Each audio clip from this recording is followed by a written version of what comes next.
बच्चों and welcome to study with Unique. 7th chapter lenses बच्चों हमने कंप्लीट कर लिया है। आज हम शुरू करने जा रहे हैं बच्चों 8th चैप्टर साइंस 1 10th का, जो कि है बच्चों मेटलर्जी। तो एक नोटबुक ले ले, उसमें नोट्स बनाए ताकि आपको सब याद रहे, वरना वीडियो देखने का कोई फायदा नहीं होता है। ठीक है, थोड़ा बहुत याद रहता है लेकिन नोट्स बनाना बहुत इंपॉर्टेंट है। ठीक है, तो चलिए शुरू करते हैं हमारा चैप्टर 8 जो कि है मेटलर्जी। ठीक है, अब मेटलर्जी जैसे सुना मैंने मुझे मेटल याद आ गया। मेटल, ये देखो इतना मेटल। अब मेटलर्जी में मेनली हम क्या पढ़ने वाले हैं, ठीक है। अब मैं आपको सबसे पहले बताऊंगा कि मेटलर्जी चैप्टर में हम मेन चीजें क्या पढ़ने वाले, ठीक है। अब मेटलर्जी जो ये चैप्टर है, इसमें हम पढ़ेंगे कि मेटल्स की प्रॉपर्टीज क्या होती है, नॉन मेटल की प्रॉपर्टीज क्या होती है, physical as well as chemical. दूसरा, ये हमने ऑलरेडी पढ़ा है, प्रीवियस क्लासेस में हमने थोड़ा बहुत आइडिया इसके बारे में ले चुके हैं। ठीक है, अब देखो आगे हम देखेंगे कि किस तरीके से मेटल्स हमें अर्थ क्रस्ट से मिलते हैं। ठीक है, ओर्स क्या होता है, गैंग क्या होता है, गैंग को कोई गैंग्यू भी कहता है। ठीक है, दोनों सेम है अपनी जगह पे। ठीक है, गैंग यानी जो ओर्स आते हैं बच्चों मेटल्स के, उसमें जो धूल मट्टी कचरा जो भी लगा होता है उसे हम गैंग कहते हैं। मतलब सीधी बात बोलूं तो इम्प्यूरिटीज। ठीक है, अब इन इम्प्यूरिटीज से मतलब ये ओर्स से हम किस तरीके से एक्सट्रैक्ट करते हैं मेटल्स, उसकी अलग अलग मेथड्स क्या होती है। ठीक है, और साथ ही में हम देखेंगे कि इस सब प्रोसेस में, इन सब प्रोसेसेस में क्या क्या केमिकल रिएक्शंस होती है, क्या क्या अलग अलग तरीके की कैल्सिनेशन, रोस्टिंग, इस तरीके की क्या क्या मेथड्स होती है, कहाँ ग्रेविटेशनल सेपरेशन की मेथड, केमिकल सेपरेशन की मेथड, ये सारी हम ये चैप्टर में कवर कर लेंगे। तो सबसे पहले शुरू करते हैं मेटलर्जी चैप्टर में physical and chemical properties of metals, और उसके बाद हम देखेंगे नॉन मेटल्स की भी। ठीक है, तो सबसे पहले हम इसमें पढ़ने वाले हैं फिजिकल प्रॉपर्टीज ऑफ मेटल, उसके बाद physical properties of non metal, उसके बाद केमिकल प्रॉपर्टीज ऑफ मेटल, उसके बाद रिएक्टिविटी सीरीज। अब रिएक्टिविटी क्या होती है, अगर आपने बच्चों 3rd चैप्टर नहीं देखा है तो देख लो प्लीज, क्योंकि 3rd चैप्टर का यहाँ बहुत सा रिएक्शंस में काम पड़ेगा। साथ ही में हमें रिएक्टिविटी कौन से मेटल की कितनी है, किस तरीके से कौन सा मेटल रिएक्ट करता है, डिस्प्लेसमेंट रिएक्शन क्या होती है, कॉम्बिनेशन क्या होती है, डबल डिस्प्लेसमेंट क्या होती है, डिकम्पोजिशन क्या होती है, सारे चीजों का हमें इसमें जरूरत पड़ेगी। ठीक है, अब देखिए इसके बाद हम देखेंगे chemical properties of non metal, इसके बाद देखेंगे आयनिक बॉन्ड, उसके बाद देखेंगे मेटलर्जी वेरियस कॉन्सेप्ट्स। अब ये मेटलर्जी वेरियस कॉन्सेप्ट्स में आप देखोगे सेपरेशन की मेथड्स, केमिकल बेस्ड मेथड और कुछ ग्रेविटेशन बेस्ड मेथड और कुछ मैग्नेटिज्म के ऊपर काम करती है। तो चलिए शुरू करते हैं, पूरे जोश के साथ इंट्रोडक्शन खत्म हो चुका है हमारा चैप्टर जो कि है मेटलर्जी। अब इसमें सबसे पहले हमें देखना है बच्चों फिजिकल प्रॉपर्टीज। कौन सी properties, physical properties of metal. लेकिन उससे पहले मैं आपको बता दूं कि 4.5 बिलियन ईयर्स एगो, मतलब 4.5 बिलियन, सोचो कितना हो गया वो, उतने सालों पहले जो अर्थ थी, ठीक है, ये जो उसकी बनने की प्रोसेस थी, उस प्रोसेस में सॉलिड, लिक्विड और गैसियस इस तरीके के कुछ एलिमेंट्स बने। ठीक है, तो उन सारे एलिमेंट्स के कुछ ओर्स जो थे, सॉलिड फॉर्म में मिलते हैं ना मेटल, तो सॉलिड ओर्स जो क्रस्ट के अंदर है वो बन गए। ठीक है, क्रस्ट के अंदर होते हैं मेटल्स, हमें माइनिंग के थ्रू मिलते हैं, हमें माइनिंग करनी होती है। ठीक है, जैसे आपने केजीएफ पिक्चर में देखा होगा, वो माइनिंग करते तो उन्हें गोल्ड मिलता है। ठीक है, माइनिंग के थ्रू हमें मेटल्स मिलते हैं, तो माइनिंग करके ओर्स निकालते हैं बाहर, उनके रिजर्व्स होते हैं, स्पेशल जगह पे स्पेशल ओर मिलता है। ठीक है, फिर उस ओर से कौन सा मेटल एक्सट्रैक्ट होगा ये देखा जाता है, और उस मेटल का फिर हम प्योर फॉर्म में यूज करते हैं। ठीक है, तो चलिए शुरू करते हैं। Which method do we use when we want to study many things together and at the same time. हम जो मेथड यूज करते हैं बच्चों वो है क्लासिफिकेशन मेथड। कौन सी method, classification method. Classification method जो होती है, इससे हम एक ही टाइम पे बहुत सारी चीजों को स्टडी कर सकते हैं, क्योंकि ये मेथड हमें सहूलियत देती है कि हमारे हिसाब से कौन सी चीज हमें कहाँ पढ़नी है और किस तरीके से किस चीज का किसी और चीज से कैसा रिलेशन है, ये सारी चीजें हमें क्लासिफिकेशन मेथड से पता चलती है। ठीक है, अब देखो the substance around us are in the form of some other elements, मतलब एलिमेंट्स के फॉर्म में होते हैं, और एलिमेंट्स 3 प्रकार के होते हैं, metals, non metals and metalloid. अब जो मेटल्स होते हैं बच्चों, देखो एलिमेंट्स कौन कौन से टाइप के होते हैं यहाँ दिया है, metals, non metals and metalloids. अब अगर आप देखोगे तो जो मेटल्स है वो इलेक्ट्रो पॉजिटिव है, अगर आपने 3rd चैप्टर में पढ़ा है तो। जो नॉन मेटल है वो इलेक्ट्रो निगेटिव है। ठीक है, क्यों इलेक्ट्रो पॉजिटिव है metals, because they have the tendency to donate electron, उनकी टेंडेंसी है इलेक्ट्रॉन देने की। और नॉन मेटल जो है बच्चों वो इलेक्ट्रॉन लेते हैं, they have the tendency to gain electron. ठीक है। अब मेटलॉइड, मेटलॉइड यानी बीच वाले, मतलब वो नॉन मेटल भी नहीं है, वो मेटल भी नहीं है, वो दोनों के प्रॉपर्टीज थोड़ी बहुत शो करते हैं। जैसे सिलिकॉन एक मेटलॉइड है, ठीक है, समझ गए। अब देखो, can you tell what are the physical properties of metals and non metals. Physical properties of metals and non metals में अगर मैं आपको बताऊं तो सबसे इजी और सबसे आसान जो सबको जनरली पता होती है कि मेटल्स आर हार्ड, ये हार्ड होते हैं, ये जनरली सॉलिड स्टेट में होते हैं रूम टेम्परेचर पे। थर्ड, ये लस्चरस होते हैं, मतलब ये चमकते हैं, अगर हम इसे घिस ले तो इनकी डेंसिटी ज्यादा होती है, ठीक है। ये good conductor of heat and electricity होते हैं और ये सोनोरस होते हैं। ये हो गई जनरल प्रॉपर्टीज, ठीक है। लेकिन क्या आपको पता है कि मर्क्यूरी, ठीक है, जो मर्क्यूरी होता है और गैलियम होता है, ये ऐसे मेटल होते हैं कि ये गैलियम का दूसरा नाम इका एल्यूमिनियम भी है, ठीक है, याद रखना। गैलियम को इका एल्यूमिनियम भी कहते हैं। आपने मॉडर्न पीरियोडिक टेबल में देखा होगा, और इसको पहली बार आपने इका एल्यूमिनियम की जो प्रॉपर्टीज है वो प्रिडिक्ट की थी सर मेंडेलिव्स ने। मेंडेलिव पीरियोडिक टेबल में हमने ऑलरेडी देख रखा है, तो इसीलिए मैंने बोला कि इसमें थर्ड चैप्टर का थोड़ा बहुत यूज है और मैं आपको बीच बीच में बताता रहूंगा कहाँ कहाँ क्या क्या चीजें वहां से एड ऑन हुई है, ठीक है। तो चलिए, मर्क्यूरी और गैलियम, अब ये दोनों लिक्विड फॉर्म में है रूम टेम्परेचर पे, लेकिन जनरली मेटल रूम टेम्परेचर पे नहीं होते हैं, लिक्विड फॉर्म में सॉलिड ही होते हैं। और कुछ मेटल सॉफ्ट भी है बच्चों, मैंने बोला ना कुछ मेटल हार्ड से, हार्ड ज्यादातर मेटल हार्ड है लेकिन कुछ मेटल सॉफ्ट है। जैसे अल्कली मेटल्स, अल्कली मेटल यानी कौन से, लिथियम हो गया हमारा, सोडियम हो गया, पोटेशियम हो गया, ये सारे जो अल्कली मेटल है ये नरम होते हैं, सॉफ्ट होते हैं रूम टेम्परेचर पे, ठीक है। और ज्यादातर मेटल्स जो एटमॉस्फेरिक ऑक्सीजन है या एटमॉस्फेरिक गैसेस है उनके साथ रिएक्ट करते हैं, ठीक है। धीरे, कुछ विगोरसली करते हैं, कुछ आराम आराम से करते हैं। इसीलिए आपने जब देखा होगा कि आपके यहाँ का जो कॉपर वेसल होता है, जो तांबा पता है ना, तांबा कॉपर का वेसल, जिससे ये हमारे वायर वगैरह बनते हैं घर के अंदर, तो वो कॉपर का वेसल अगर आप देखोगे तो कुछ दिनों बाद उस पर दाग पड़ जाते हैं, है ना। तो वो दाग जो होते हैं वो हमारे एयर में का ऑक्सीजन उसके साथ रिएक्ट करता है, ठीक है। गैस, सीधी बात बोलूं तो गैसेस रिएक्ट करती है एटमॉस्फेयर की, ठीक है। अब यहाँ मैंने आपको सारी मेटल की प्रॉपर्टीज रिवाइज करा दी, ठीक है। अब यहाँ एक ही चीज बताना चाहूंगा, सोनोरिटी। अब ये सोनोरिटी अगर आप सोच रहे हो तो मैंने अभी बताया सोनोरस। अब कोई भी दो मेटल अगर हमने इस तरीके से टच करा है तो टंग ऐसा आवाज आता है, हवा या नहीं, देखो टंग आता है ना इस तरीके का आवाज, तो ये जो आवाज है इसे सोनोरिटी कहेंगे।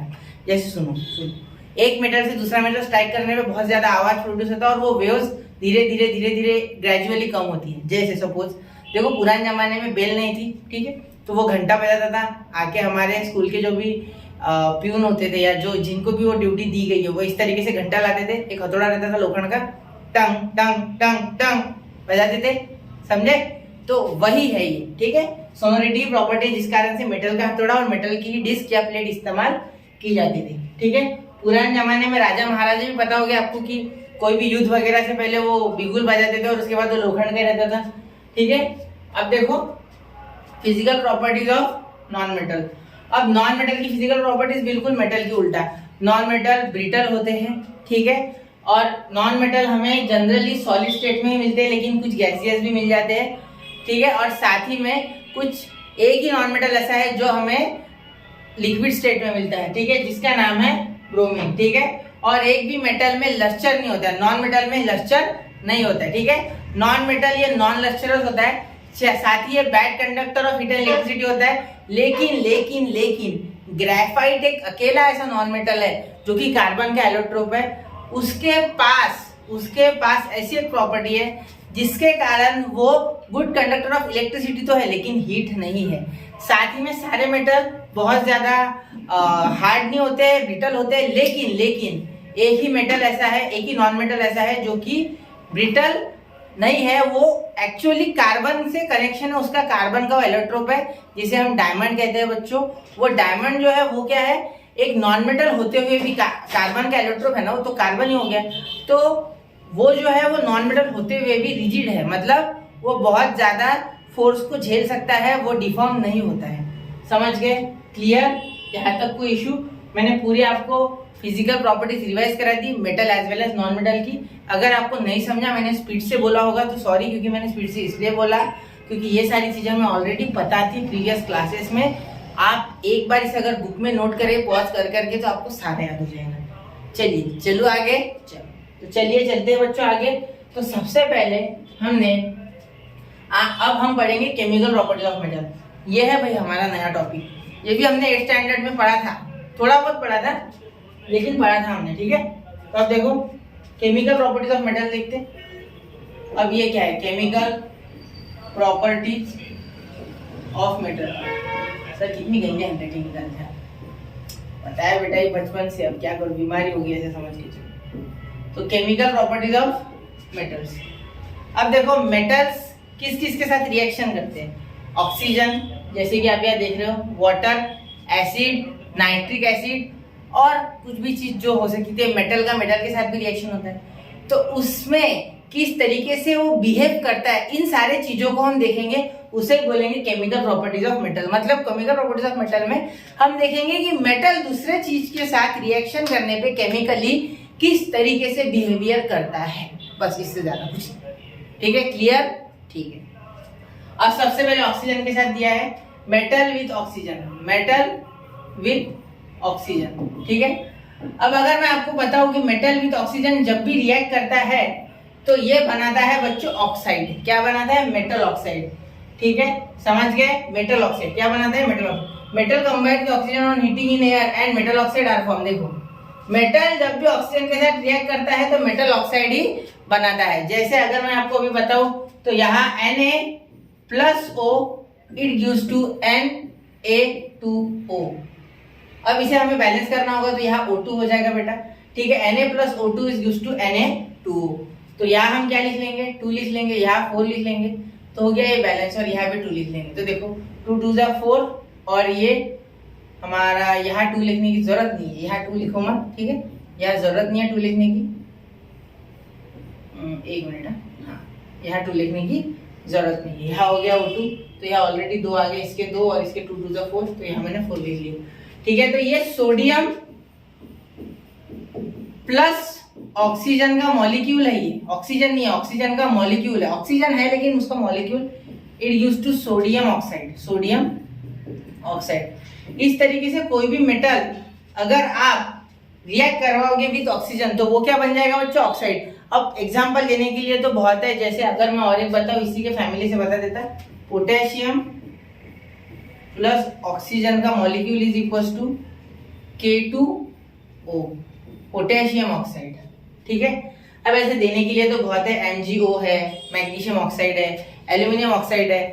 तो ये सारी चीजें जब भी कोई मेटल, देखो सीधा फॉर्मूला लिख के दूं तो मेरे से अगर आप पूछो सिंपल फॉर्मूला सर कोई दे दो जिससे कि सारा हमारा जो दुख है वो कम हो जाए केमिस्ट्री का, जो मैं बता देता आपको वो भी आज, ठीक है। तो देखो आप नोट्स बना सकते चाहो तो, इन चीजों से काम नहीं आएगी आपके, मैं गारंटी देता हूँ आपके काम में आएगी, ठीक है। मेटल प्लस ऑक्सीजन, ठीक है, it gives to metal oxide, ठीक है। ये फॉर्मूला याद कर लो, अगर कुछ भी याद नहीं रहता है तो सारा कुछ आ गया इसमें, समझ गए। जब भी कोई मेटल ऑक्सीजन के साथ रिएक्ट करता है तो मेटल ऑक्साइड बनाता है। बैलेंसिंग कैसे करना है, बैलेंसिंग के लिए बच्चों आपको आयनिक बॉन्ड आना चाहिए, जो कि मैंने 3rd चैप्टर के स्टार्टिंग में पहला लेक्चर आयनिक और कोवेलेंट बॉन्ड का ही पढ़ाया है। उसके बाद आपको वैलेंसी ऑफ ऑक्सीजन और वो जो भी मेटल आप लेने जा रहे हो वो पता होनी चाहिए, जिससे कि आप इलेक्ट्रॉन की हेर फेर कर सको। अब ये तो याद रखना कि मेटल ले रहे हो ना ऑक्सीजन के साथ, एक नॉन मेटल और एक मेटल है, तो 100% मैं बता सकता हूँ सीना ठोक के कि आयनिक बॉन्ड ही बनेगा। मतलब किसी भी तरीके से मेटल उस इलेक्ट्रॉन दे ही रहेगा, भाई ले तू, ऑक्सीजन को बोलेगा भाई तू ले, मुझे नहीं पता, वो मुझे नहीं चाहिए बोझा, मैं मोह माया से दूर जाना चाहता हूँ, तो इलेक्ट्रॉन दे देगा। वो हमारे तरह नहीं है, हम कैसे सोचते हैं इंसान, अरे आने दो आने दो आने दो, वो नहीं, वो अपने पैसे, इलेक्ट्रॉन यानी समझ उसकी करेंसी है कि वो करेंसी दे देता, स्ट्रेस दूर कर लेता। उसी तरीके समझ गया, ऑक्टेट रूल के लिए मैंने आपको एक नॉर्मल चीज में समझा दिया है, लेकिन समझ गया ना। चलो, मुझे पूरी उम्मीद है मैं आपको अच्छे समझा सका ये बात, ठीक है। अब देखो आपको पता होगा तो एक बात बता दूं कि सोडियम के साथ अगर वाटर आ जाए तो सोडियम सीधा सीधा आग लग जाती है सोडियम में, आपको पता होगा, ठीक है। इसीलिए सोडियम को केरोसिन के अंदर रखा जाता है, ये आपने 8th स्टैंडर्ड में पढ़ा था कि सोडियम को sodium is kept in kerosene, ये आपने 8th में पढ़ा था, नामक कहना, पढ़ा है आपने, ठीक है।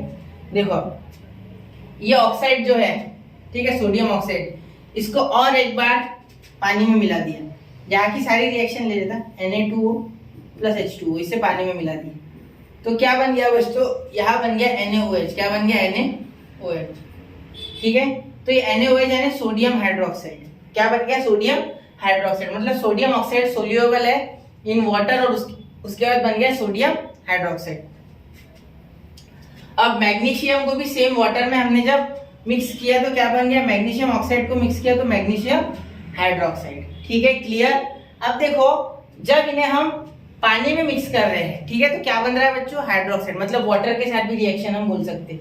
अब नीचे ये दिया गया है reaction of metal with water, तो चलिए अब वो देखते हैं, नया टॉपिक देखते हैं। ठीक है, इसे थोड़ा हम अभी छोटा तो नहीं करेंगे, इसे अगले पेज पे ले लेंगे। ठीक है, अब देखो अगला पेज अगर हमने स्टार्ट किया तो देखो यहाँ, तो ये है हमारा reaction of metals with water, है ना, वाटर था ना, एक मिनट देख लेते थोड़ा, reaction of metal with water. अब ये एक्टिविटी आपको करा था ना, चलो देखते हैं।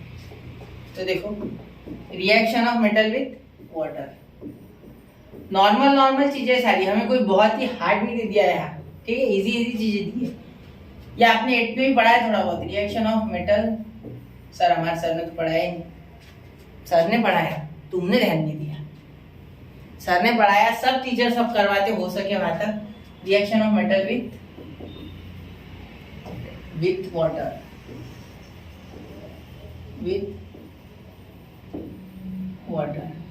ठीक है, अब देखो वाटर के साथ किस तरीके से रिएक्ट करते हैं।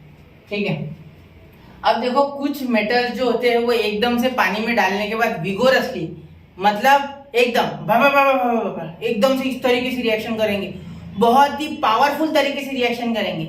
सोडियम इतने ज्यादा हीट रिलीज करेगा कि कोई टेंशन नहीं है, पूरा बिल्कुल अगर आपके जेब में है तो पैर जला देगा वो। ठीक है, तो देखो कुछ sodium and potassium metal react rapidly and vigorously with water and liberates hydrogen gas. अब अगर मैं इसका एक लिख लूं इक्वेशन, तो Na+H2O it gives to NaOH। जैसे कि हमने पिछले इसमें देखा कि सोडियम हाइड्रोक्साइड बनेगा, लेकिन अगर ये ऑक्साइड के फॉर्म में रहेगा, अगर सोडियम ऑक्साइड को रिएक्ट कराते हो, जैसे आपने पीछे देखा कि सोडियम ऑक्साइड को जब रिएक्ट कराए तो हीट नहीं निकली, यहाँ डायरेक्ट जब सोडियम रिएक्ट कराओगे तो हीट बनेगी। ठीक है, समझ गए, तो डायरेक्टली सोडियम को जब कराओगे तो हीट बनेगी। ठीक है, अब देखो यहाँ मैंने मिटा दिया क्या, वो पेज खत्म कर दिया, नहीं वो पेज है। ठीक, तो यहाँ देखो, यहाँ हमने सोडियम को डायरेक्टली वाटर में डाला, यहाँ ऑक्साइड नहीं बनाया। जैसे यहाँ हमने क्या बनाया था बच्चों, यहाँ हमने बना दिया था इसका ऑक्साइड। देखो यहाँ ऑक्साइड बनाया पहले, फिर उस ऑक्साइड को यहाँ डाला, देखो ऑक्साइड को इसमें डाला, लेकिन इस केस में किसी भी तरीके का ऑक्साइड नहीं, डायरेक्टली डाल दिया। ठीक है, सोडियम को वाटर में, तो सोडियम ने विगोरसली बहुत ज्यादा उसके साथ रिएक्ट करने की कोशिश की, जिस कारण से हीट बनी। ठीक है, तो यहाँ देखो Na+H2 it gives to NaOH plus H2 plus heat. ठीक है, आप बोलोगे सर ये आप SLAQG का मीनिंग बता ही नहीं रहे हो, तो बेटा मैंने 3rd चैप्टर में जब बताया था रिएक्शंस के बारे में तो ये पूरा क्लियर किया हुआ है।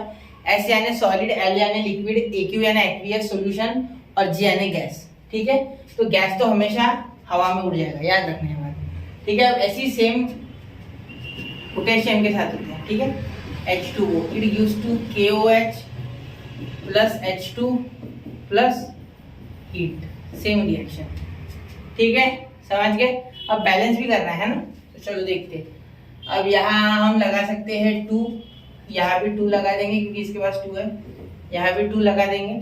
ठीक है, अब देखो यहाँ H2 कितने बार हो गए, 4, तो यहाँ भी 4, Na2 2, ठीक है, ये भी 2 बार, ये भी 2, ठीक हो गया सब। अब हीट तो बाहर निकल गई।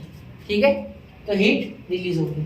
अब सेकेंड, अब अल्कली मेटल सबसे ज्यादा रिएक्टिव होते हैं, ये आपको पता है, इसलिए इन्होंने इतने खतरनाक तरीके से रिएक्शन की, क्योंकि ये कौन से मेटल है, अल्कली मेटल। कौन से बच्चों, अल्कली मेटल। जैसे कि मैंने आपको पढ़ाया था 3rd चैप्टर में, है ना, 3rd चैप्टर में पढ़ाया था मैंने आपको, तो मैंने बोला था सबसे ज्यादा रिएक्टिव कोई है तो वो है अल्कली मेटल्स। ठीक है, अब हम पढ़ने जा रहे हैं अल्कली अर्थ मेटल्स के बारे में। कौन से बच्चों, अल्कली अर्थ मेटल। अब अल्कली अर्थ मेटल का एग्जांपल यहाँ ये दिया गया है कि जब कैल्शियम करता है तब कैसे।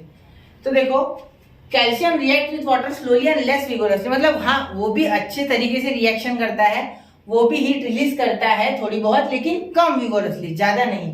The hydrogen gas released in the reaction collects on the surface of the metal in the form of bubbles and metal floats on water. ठीक है, अब देखो क्या होगा, Ca plus H2O it used to CaOH plus H2 क्योंकि gas है वो reduce हो जाएगी, ठीक है, और इस तरीके से रिएक्शन कंप्लीट। इतना विगोरसली ये नहीं करेगा इनकी तरह, ठीक है, ये एकदम जैसे वो समझ लो खोले हुए लोग नहीं रहते क्या, इनको गुस्सा आ जाता है उस तरीके से रिएक्शन करेंगे। ये नहीं, ये शांति से नहीं करेगा लेकिन मीडियम तरीके से आप बोल सकते, ठीक है। अब देखो the metals aluminium, iron and zinc, ये आराम से करेंगे। इन्हें तो मैं तो बोल रहा पानी भी गर्म देना होगा, ठंडे पानी के साथ तो रिएक्शन भी नहीं करेंगे, ठीक है। अब देखो, अब नीचे अगर हम देखेंगे, इनको थोड़ा छोटा कर लूं मैं इन दोनों को, ठीक है, एक बार थोड़ा, तो अब देखो, अब यहां मैं लिखूंगा इनके बारे में तारीफ। तो ये हमारे हैं, ये जो मेटल्स है एल्यूमिनियम, Fe एंड Zn, इन सबको हम इस तरीके से जब इससे रिएक्ट कराएंगे तो ये रिएक्शन कम करेंगे, मतलब एकदम से रिएक्ट नहीं करेंगे डायरेक्ट। क्यों? क्योंकि देखो इनके तरह इनके पास एक इलेक्ट्रॉन नहीं है सिर्फ लास्ट शेल में, इनके पास देखो एक है, इसके पास देखो दो है, तो इलेक्ट्रॉन लास्ट शेल में जितने बढ़ेंगे उतनी उनकी एनर्जी कम हो जाएगी, ठीक है। तो यहाँ एल्यूमिनियम, Fe और Zn, इनकी वैलेंसी इन तीनों से ज्यादा है, इसलिए ये कम विगोरसली और ठंडे पानी के साथ नहीं, सिर्फ गर्म पानी के साथ ही रिएक्ट करेंगे, और उनके भी स्टीम के साथ, उसके भी स्टीम के साथ जो गर्म है। तो इन्हें रिएक्शन के लिए एनर्जी चाहिए बच्चों, तो एनर्जी इन्हें वो गर्म पानी से लेनी होगी, इनके तरह इनमें खुद की एनर्जी नहीं रहेगी, ठीक है। अब यहाँ अगर मैं आपको बताऊं तो एल्यूमिनियम प्लस H2O, वो भी गर्म वाला, ठीक है, इसलिए यहाँ G लिखा है, देखो यहाँ G लिखा है, यहाँ L लिखा है, यहाँ L लिखा है। तो लेकिन यहाँ G क्यों? क्योंकि इन्होंने गैस के साथ किया, मतलब इसके भी इन्होंने भाप के साथ रिएक्ट किया। भाप होता है ना, स्टीम, वाफ जिसे बोलते हैं, वाफ, ठीक है। तो देखो Al2, ठीक है, O3 प्लस H2, ठीक है। अब यहाँ अगर आप बैलेंसिंग के पीछे भागोगे तो ये देखो, यहाँ हम दे देंगे बच्चों, यहाँ हम दे देंगे 2, यहाँ कितने हैं 3, यानी यहाँ 3 चिपकाना पड़ेगा मुझे, और यहाँ मैंने 2 लिख दिया, ठीक है। तो यहाँ 2 यहाँ 3 हो गया ना, ठीक है, यहाँ 3 यहाँ 2, क्लियर हो गया, ठीक है। बाद में आयरन Fe, तो Fe plus H2O it gives to Fe2, है ना, Fe2 Fe3O4, क्योंकि वैलेंसी के कारण 3 आया था, हाँ, Fe3O4 प्लस H2। अब देखो यहाँ Fe कितना है बच्चों, Fe देखो, Fe का यहाँ 3 है, ठीक है, और H2 के 2 है और इसके 4 है। तो मैं यहाँ लिख दूंगा सिंपली, यहाँ मैं 3 लिख दूंगा क्योंकि जिससे 3 आ जाए इसके, ठीक है।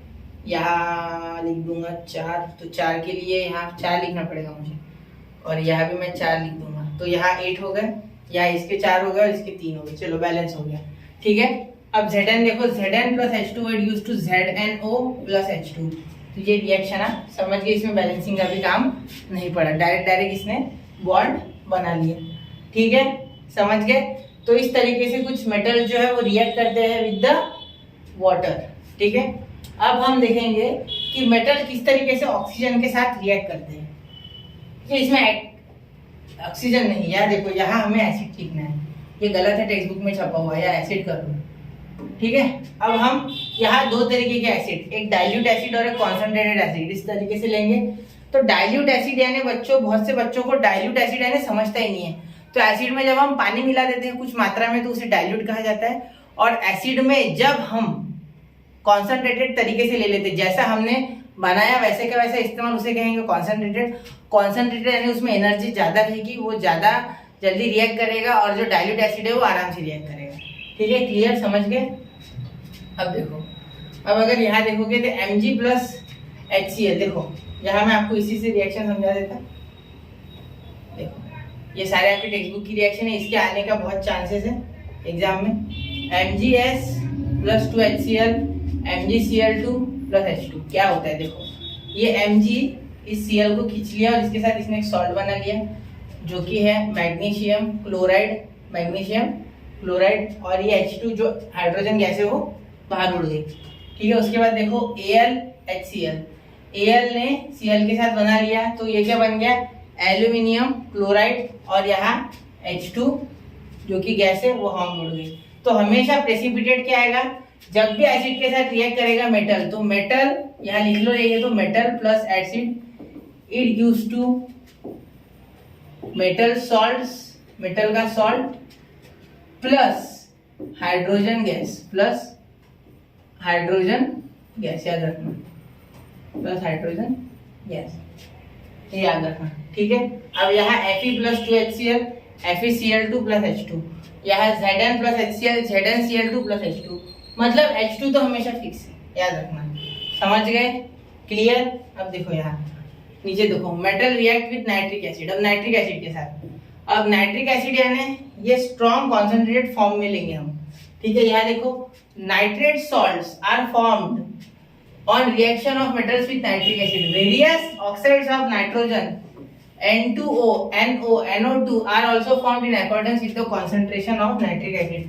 मतलब कॉन्सेंट्रेशन के ऊपर डिपेंड करेगा कि किस तरीके का सॉल्ट बनने वाला है। मैंने आपको पहले ही कहा कॉन्सेंट्रेशन पे ही सारी चीज डिपेंड है, क्योंकि जितना पानी मिलाओगे उतनी एनर्जी कम होती जाती है एसिड की, तो एनर्जी ज्यादा रखने के लिए हमें कॉन्सेंट्रेट फॉर्म में लेना होगा। तो यहाँ देखो पहले कॉपर को कॉन्सेंट्रेट फॉर्म में जो नाइट्रिक एसिड उसके साथ रिएक्ट कराया गया, तो यहाँ बना कॉपर नाइट्रेट। ठीक है, अब यहाँ देखो आगे, यहाँ आपको मिला ये नाइट्रोजन ऑक्साइड या नाइट्रोजन डाइऑक्साइड बोल दो आप। ठीक है, और यहाँ मिल गया आपको वाटर।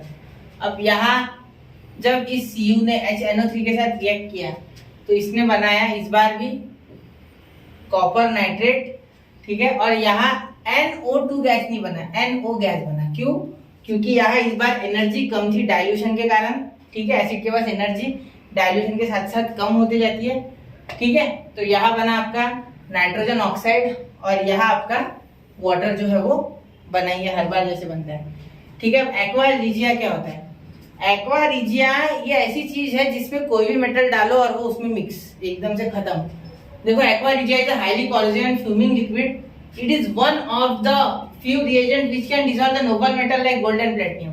मतलब अगर किसी को, आपको आंटी का किसी गोल्ड, अगर समझो गोल्ड का जादू बताना है कभी आपको, ठीक है, आंटी को, कोई भी आंटी है उसके साथ आपकी दुश्मनी है, ऐसा करना मतलब सिर्फ बता रहा हूँ, या आपको कोई आंटी पसंद नहीं, उन्हें आपको बताना है कि भाई गोल्ड का जादू कैसे करते हैं, तो उनकी गोल्ड चेन ले लेना, डायरेक्टली एक्वा रिजिया में डाल देना। ये सारी चीजें जो मैं बोल रहा हूँ ये काल्पनिक है, ये रियल में मत करना। ठीक है, घर का भी मत डालना कुछ चीज, इसमें गोल्ड मिक्स हो जाएगा तो गोल्ड को डिसॉल्व कर लेगा, मतलब इसके आयंस फॉर्म कर देगा, पूरा दिखेगा नहीं। इसके प्रेजेंट गोल्ड वही है, लेकिन जो गोल्ड है वो वहाँ उसके साथ घुल मिल गया पूरी तरीके से, उसमें डिसॉल्व हो गया। Aqua regia is freshly prepared by mixing concentrated hydrochloric acid यानी HCl, ठीक है, साथ में concentrated nitric acid in the ratio 3:1, मतलब हाइड्रोक्लोरिक एसिड के 3 पार्ट और कॉन्सेंट्रेटेड नाइट्रिक एसिड का 1 पार्ट, ऐसा करके टोटल 4 पार्ट बनता है। मतलब 75% हाइड्रोक्लोरिक एसिड और 25% नाइट्रिक एसिड, ये इस्तेमाल करके हम एक्वा रिजिया बना सकते हैं। अब last but not the least वाला टॉपिक है हमारा reaction of metal with salts and other metal. अब अगर आप मुझसे ये पूछो कि किस तरीके से करता है, तो ये जनरली जो मेटल्स है वो मेटल के साथ रिएक्ट करने के लिए सबसे पहले इंपॉर्टेंट चीज जो है वो है बच्चों रिएक्टिविटी। कौन सा मेटल रिएक्टिव है, कौन सा मेटल नहीं है, इसके ऊपर डिपेंड करेगा। जैसे यहाँ एक बहुत ही अच्छा एग्जांपल है, मुझे पर्सनली पसंद है ये चीज, बहुत ही अच्छा एग्जांपल है एक बुक में इसका। तो देखो ये एक धागे से हमने एक लोखंड का खिला बांध लिया, मतलब आयरन नेल बांध लिया। ठीक है, इसे जब हमने यहाँ बांधा तो उस केस में क्या हुआ, आजू बाजू में हमने ये कॉपर सल्फेट का सोल्यूशन रखा। ठीक है, अब यहाँ हमने कॉपर वायर को यहाँ आयरन सल्फेट में छोड़ दिया। अब देखो यार आयरन सल्फेट में जब इस कॉपर को छोड़ दिया तो उसको कोई फर्क नहीं पड़ा, ये आयरन सल्फेट वैसे का वैसा, कॉपर वैसे का वैसा वायर, कुछ रिएक्शन नहीं हुई। ठीक है, लेकिन ये जो आयरन है, ठीक है, ये कॉपर से ज्यादा रिएक्टिव होने के कारण कॉपर सल्फेट का जितना भी कॉपर है इस कॉपर सल्फेट में का वो यहाँ इस नेल पे आके बैठ जाएगा और नेल का जो आयरन है वो उसमें फैल जाएगा सोल्यूशन में। मैं ये नहीं बोल रहा खिल्ला डिजॉल्व हो जाएगा, मैंने ये बोला कि कुछ आयन उसमें फिक्स हो जाएगी कॉपर सल्फेट में, और ये कन्वर्ट हो जाएगा ग्रीनिश कलर में, ग्रीन कलर में। ठीक है, तो ये एक्सपेरिमेंट आप स्कूल में करके देख सकते हैं। ठीक है, तो copper coating on the iron nail, देखो आयरन नेल के ऊपर कौन सी आ जाएगी, कॉपर कोटिंग। ये जो रिएक्शन होती है बच्चों, इसे डिस्प्लेसमेंट रिएक्शन कहा जाता है। ठीक है, ये आपने पढ़ा होगा। ठीक है, तो क्या हो गया, देखो कॉपर जो आयरन नेल था उसमें खुद के जो आयंस थे वो इस कॉपर सॉल्यूशन में भेज दिए, और कॉपर वहां से उठ के इस आयरन नेल पे बैठ गया। ठीक है, जिस कारण से वो कॉपर का जो सोडियम का जो एक प्रेसिपिटेट था सल्फेट का, तो सल्फेट की जगह सल्फेट के साथ किसने जोड़ी बना ली, वहां बना ली बच्चों Fe ने, मतलब आयरन ने, फेरस ने, क्योंकि वो ज्यादा रिएक्टिव है कॉपर से। और कॉपर कहा जाए बेचारा, मेरे पास जगह ही नहीं है, ना घर का ना घाट का, धोबी का कुत्ता बन गया।